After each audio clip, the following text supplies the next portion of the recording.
책 속으로의 여행, 오디오로 만나는 도서관 사사들과의 독서, 오도독. 안녕하세요. 노은 FM 신유정입니다. 명절 연휴 잘 지내셨나요? 명절 한 주를 쉬고 뵈니까 꽤 오랜만인 것 같습니다.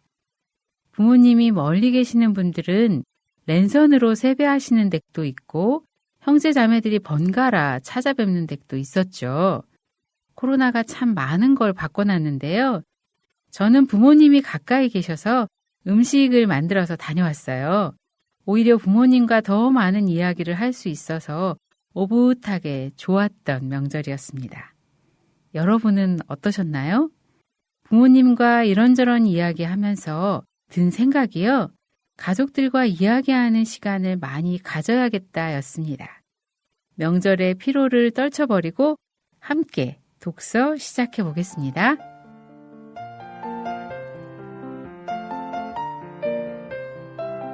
책 읽기 전에 노래 듣는 시간이 지루하다는 많은 분들의 피드백이 있어서요. 오늘은 책 이야기로 바로 들어가 보려고 합니다. 오늘 이야기해 주실 불암도서관 정상훈 사사님은 명절을 어떻게 보내셨을까요? 드디어 녹음 스튜디오에서 뵙게 되었습니다. 안녕하세요. 반갑습니다. 예, 안녕하세요. 불암도서관 정상훈입니다. 네, 선생님. 명절 어떻게 보내셨어요? 저희도 삼형제가 번갈아 가면서 부모님을 뵀습니다. 사회적 거리 유지하기 위해서 노력을 했습니다. 네, 다들 굉장히 힘드셨을 것 같아요. 오늘 읽을 책이 카프카의 소송이잖아요. 네, 앞서 읽었던 카프카의 책들과 어떻게 다른가요? 변신과 판결이 가정 내 부조리라면 소송은 관료제, 수사기관, 재판기관의 부조리를 묘사한 책입니다. 카프카는 여러 차례 사후에 발견된 원고를 태워달라고 부탁했으나 그의 친구 막스 프로트가 이를 어기고 출간한 책입니다. 만일 이 책을 출간하지 않았다면 카프카가 이렇게 유명한 작가가 되지 않았을 것 같습니다. 네, 친구 막스 프로트 덕분에 우리가 지금 소송을 만날 수 있게 되었네요. 감사하다는 말씀을 드려야 될 것 같은데요. 제목도 평범하지 않은데 소송은 첫 문장도 굉장히 심오하다고 합니다. 제가 한번 읽어보겠습니다. 누군가 요제프 카를 중상모략한 것이 틀림없다. 그가 무슨 나쁜 짓을 하지도 않은 것 같은데 어느 날 아침 느닷없이 체포되었기 때문이다. 변신의 첫 문장. 그레고리 잠자는 어느 날 아침 불안한 꿈에서 깨어났을 때 자신이 잠자리 속에서 한 마리 흉측한 해충으로 변해 있음을 발견했다처럼 독자의 주목을 끄는 문장입니다. 네, 작품 변신처럼 자고 일어났더니 벌레가 되어 있는 것도 당혹스럽지만 자고 일어났더니 아무 잘못도 하지 않은 나를 누군가 체포하러 와 있다는 것도 정말 당혹스러울 것 같아요. 예, 그렇습니다. 은행의 간부인 요제프 카는 이른 아침 방문객을 맞이합니다. 두 명의 방문자는 여기서 나갈 수 없어. 당신은 체포되었어. 이제 소송 절차가 시작되었으니 때가 되면 모든 걸 알게 될 겁니다. 당신에게 이렇게 친절하게 충고해주는 것도 내 임무를 벗어나는 거요. 체포를 하려면 죄명이라도 알려줘야 되는 거 아닌가요? 그렇죠. 더 기가 막힌 것은 감신으로 온 프란츠와 빌렘. 당시 오스트리아 황제와 독일 황제의 이름을 가진 분들이 요제프 카의 아침밥을 먹어버립니다. 심지어 그가 입는 잠옷을 빼앗으려 합니다.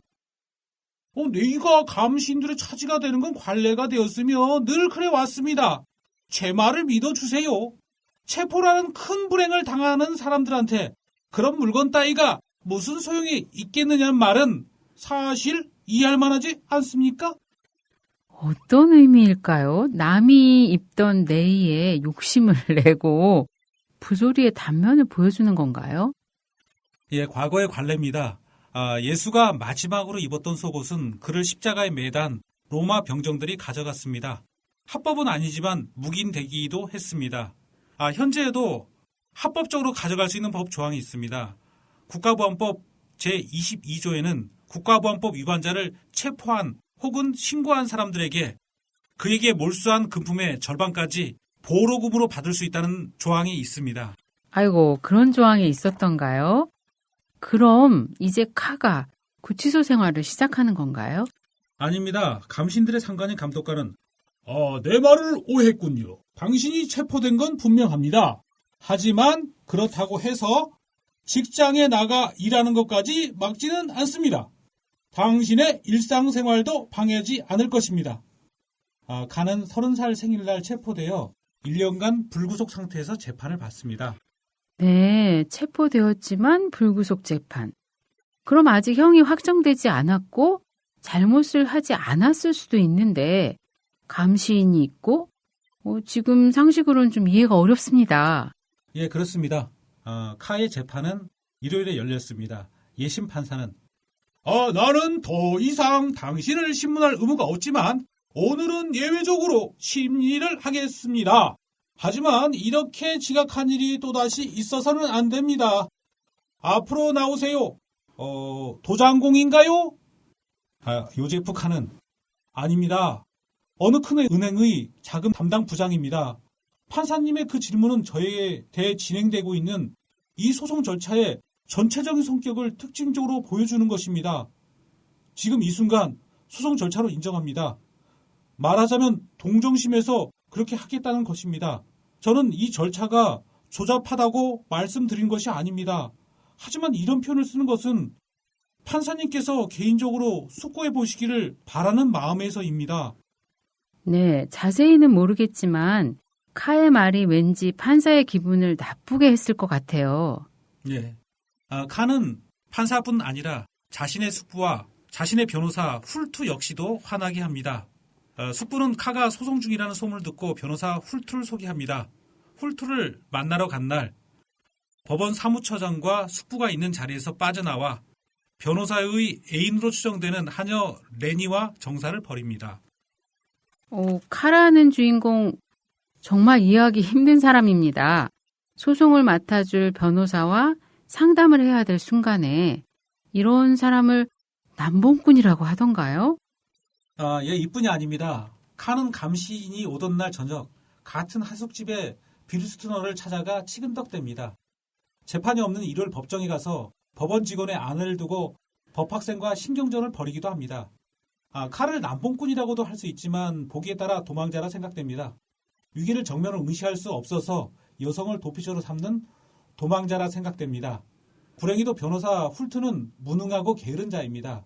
자신의 인맥을 자랑하고 재판 경험을 자랑하지만 의뢰인의 청원서 한 장 쓰지 않습니다. 아무것도 하지 않습니다. 변호사 훌트가 자신의 애인과 카가 벌인 일 때문에 괘씸해서 그러는 건 아닐까요? 예, 변호사 훌트는 다른 의뢰인들에게도 불성실하게 변론합니다.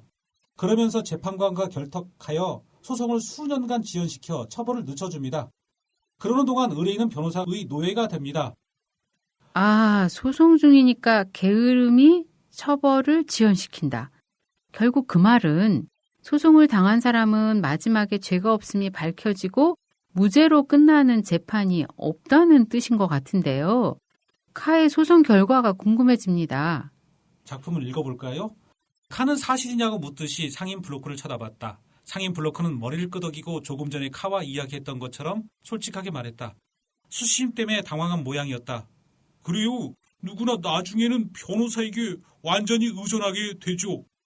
노예는 주인이 나타나자 다시 노예가 됩니다. 카는 아무 말도 하지 않고 이 사람을 노려봤다. 불과 몇 분 만에 사람이 이렇게 변할 수 있을까?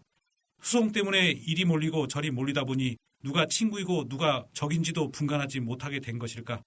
변호사가 그를 고의로 모욕하고 있으며 혹시 카도 굴복시킬 수 있지 않을까 해서 바로 카 앞에서 권력을 과시하려 한다는 것을 모른다는 말인가? 이에 블로크는 변호사의 침대 옆으로 가서 카에 대한 불평을 시작했다. 갈수록 태산입니다. 그럼 카는 이제 어떻게 하나요? 은행 고객으로부터 법정 일을 잘 안다는 판사의 초상화를 그리는 화가 티토 넬리를 소개받습니다. 티토 넬리는 세 가지 가능성이 있는데, 즉 실제적인 무죄와 형식적인 무죄, 그리고 판결을 지연시키는 방법이 있습니다. 실제적인 무죄가 가장 좋지만 그런 식으로 해결되게 할 만한 영향력이 내겐 없습니다. 내 생각으로는 실제적인 무죄로 만들 수 있는 사람은 아무도 없습니다. 그러려면 피고가 무죄여야만 하죠. 당신은 무죄니까 그 점에만 의존하는 것도 가능하답니다. 그러나 그런 경우에는 나뿐만 아니라 누구의 도움도 필요 없죠. 당신의 말은 모순된 것 같군요. 칸은 티토 렐리의 주장을 거절합니다. 그는 완전한 자유를 희망했기 때문입니다. 네, 소설이고 배경이 20세기 초 프라하의 법정 이야기지만 듣기만 해도 숨이 좀 막히는데요. 기소당하면 무조건 유죄, 연주를 잘 활용하면 처벌을 연기하거나 처벌 면제. 좀 웃긴데요.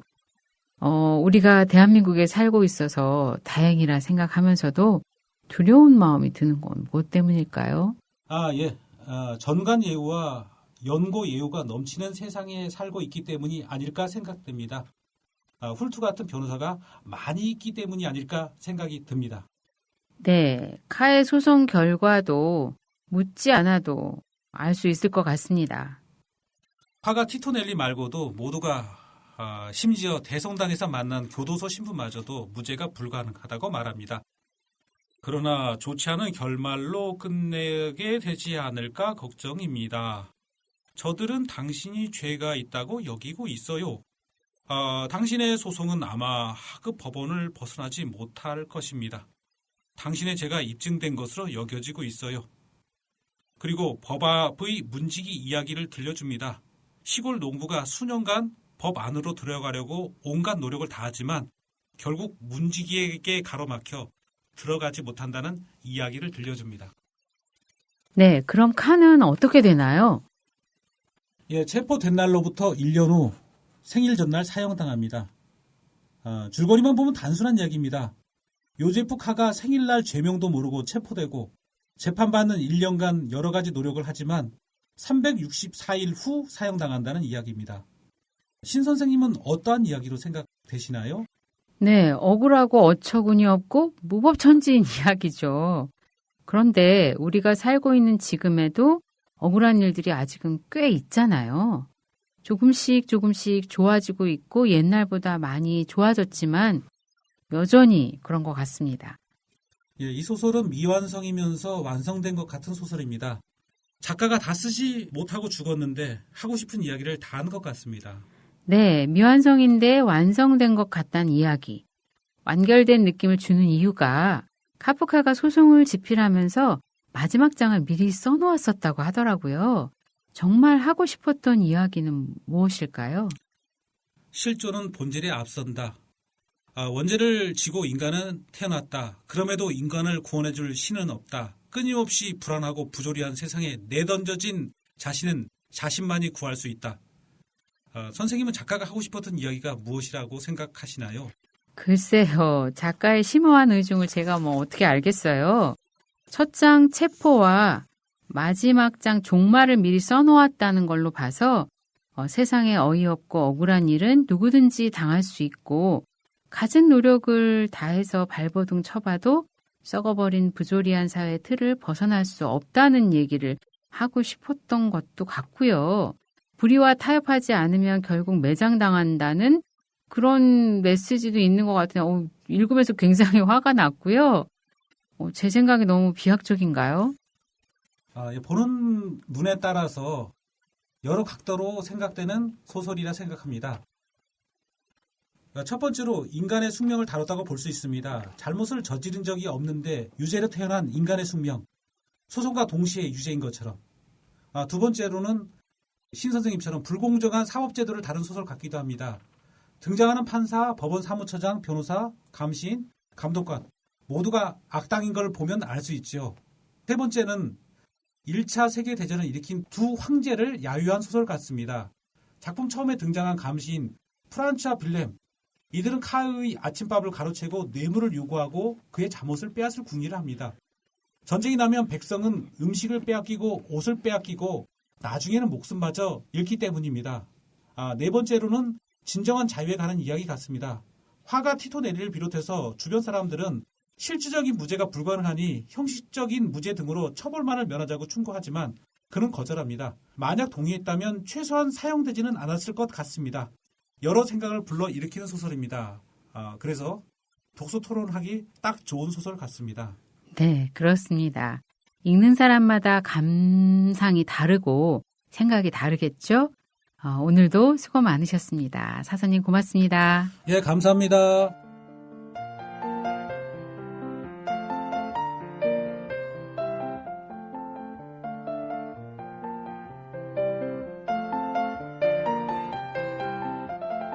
아무리 힘들어도 불의와 타협하지 않았던 요제프 카. 여러분이라면 어떻게 하시겠습니까? 예전에도 지금도 사람들의 살아가는 방식은 다 다릅니다. 하지만 사람다움으로 함께 살아갈 수 있는 따뜻한 세상이었으면 좋겠습니다. 드라마 시그널의 OST였죠. 김윤아의 길 들으며 오도독 18번째 방송 마칩니다. 함께 해주셔서 고맙습니다.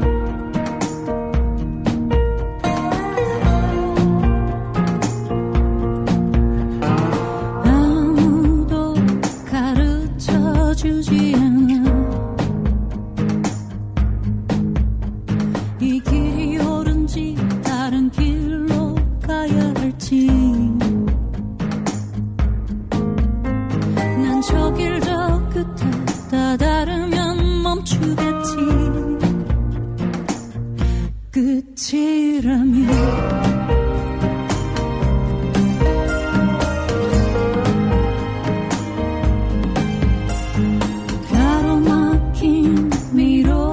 서 있어 내 길을 물어도 대답 없는 메아리 어제와 똑같은 이 길에 머물지 몰라 저 거미줄 끝에 꼭 매달린 것처럼 세상 어딘가 저 길 가장 구석에 갈 길을 잃은 나를 찾아야만 해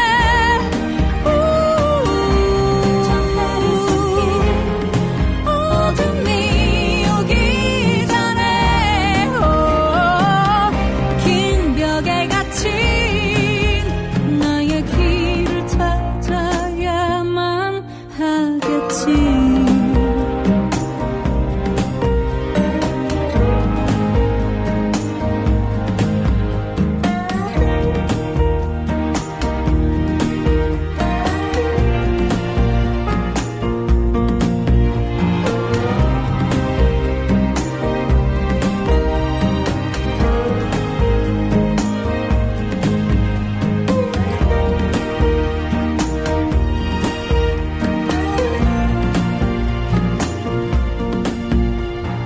가르쳐줘 내 가려진 두려움